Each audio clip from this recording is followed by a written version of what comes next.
Magandang araw po sa inyo. Ako po ay nagpupuri at nagpapasalamat sa Panginoon sapagkat nagbukas kayo ng puso upang panoorin, pakinggan ang video na ito na ginawa para sa inyo. Ang ibabahagi ko po sa inyo, ang share ko po sa inyo kung gaano kabuti at kung gaano ang pag-ibig ng Diyos para sa atin sa sanlibutan na ito. Na ginawa ng Diyos ang tao hindi para magkaroon ng sakit, ng karamdaman, problema, at higit sa lahat mapunta sa impyerno.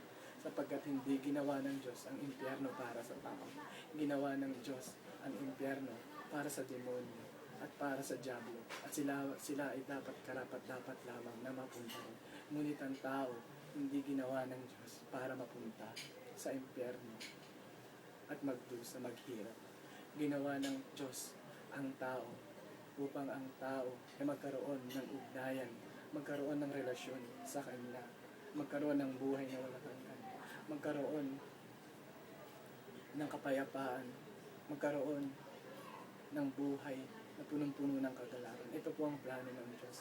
Kailanman hindi nagplano ang Diyos na hindi maganda sa lahat ng tao.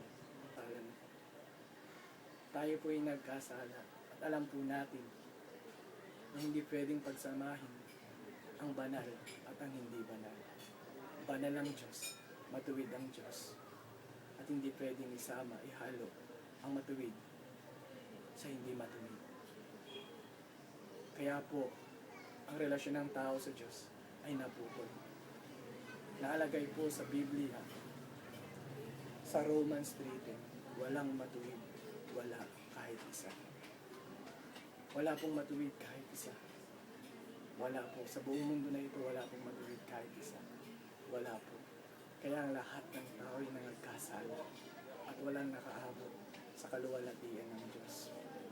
At ang kabayaran ng kasalanan ay kamatayan sa impyerno. Romans 6:23. Sapagkat ang kabayaran ng kasalanan ay kamatayan. Ang langit at ang impyerno ay totoo. Totoong may langit at totoong may impyerno. Kagaya ng mga alam nating lugar dito sa Pilipinas. Totoong may Palawan, totoong may Boracay. At totoo rin may impyerno. Kung papaano napupuntahan ng tao ang Palawan at ang Boracay, ganun din po ang impyerno.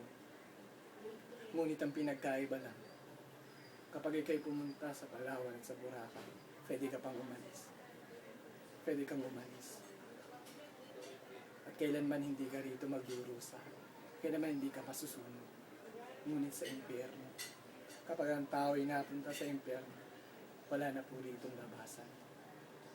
Ang meron lang po rito ay entrance. At hindi kalooban, hindi nais gusto ng Diyos na ang tao ay mapunta sa impyerno. Ang nais ng Diyos ay makasama ang tao at magkaroon ng relasyon sa Kanya sa pamamagitan ng Panginoong Jesucristo. John 3:16, gayon na lamang ang pag-ibig ng Diyos sa atin, sa sanlibutan, sa iyo. At binigay niya si Jesus upang bayaran ang lahat ng ating mga nagawang mga kasalanan.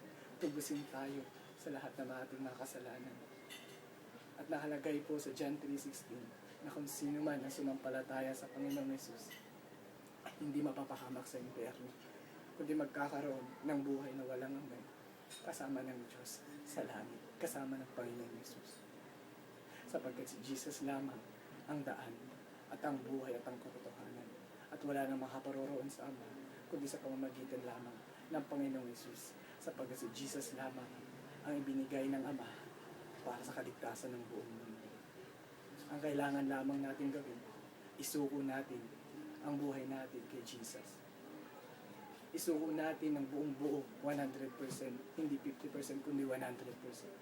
Isuko natin ang buhay natin sa Kanya.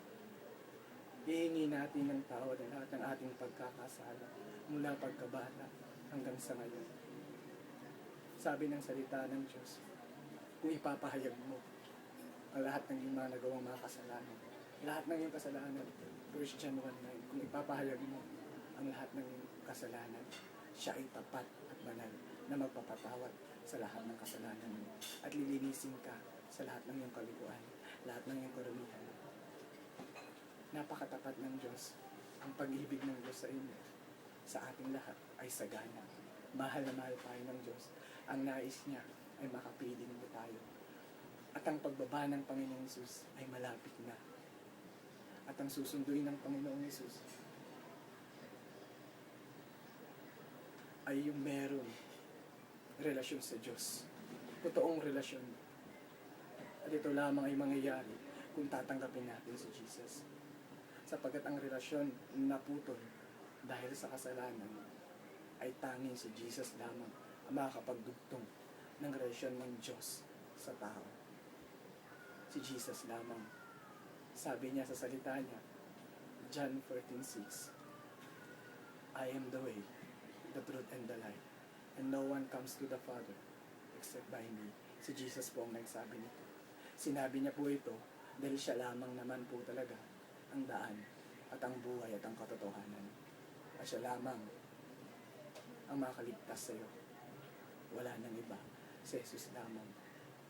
Kaya kung nais mong gusto mong tanggapin ang Panginoong Hesus, ay sumabay ka po sa panalangin ito. Maraming salamat po, Panginoon, sa iyong kabutihan. Salamat po sa iyong katapatan. Salamat po sa pag-ibig mo, Ama, na ibinigay mo sa akin. Salamat, Panginoon, sapagkat, Lord, kahit kami, O God, ay nagkasala, ay hindi ka tumingin sa aming mga kasalanan.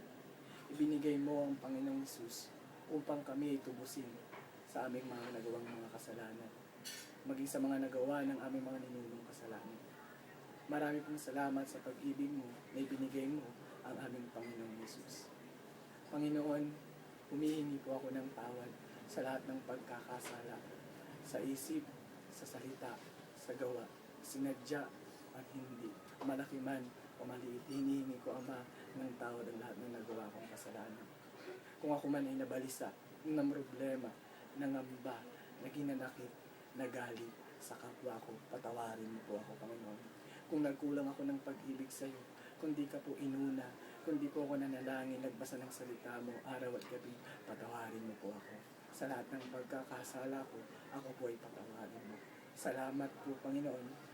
Panginoong Hesus, tinatanggap po kita sa buhay ko at sa puso ko. Isinusuko ko ang buhay ko sa iyo. Tinatanggap kita bilang Diyos, Panginoon, tagapagligtas ng aking buhay. Wala akong magagawa kung wala ka sa buhay ko. Hindi ako maliligtas ng sarili ko. Sapagkat, Lord, hindi kayang bayaran ng mabuting gawa ang kaligtasan sa langit, Panginoon. Marami pong salamat sa iyong kabutihan. Lord Jesus, tinatanggap kita. At patuloy, Panginoon, na pinapasalamatan. Salamat sa pag-ibig mo. Salamat po sa iyong awa at habag. Kung paano mo po ako pinatawad, pinapatawad ko na rin, Panginoon, ang lahat ng nagkasala sa akin.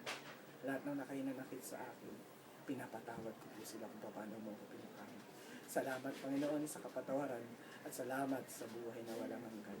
Salamat, Panginoon, sa binigay mo pagkakataon, O God, na malaman na meron palang buhay na walang hanggan pagkatapos ng kamatayan.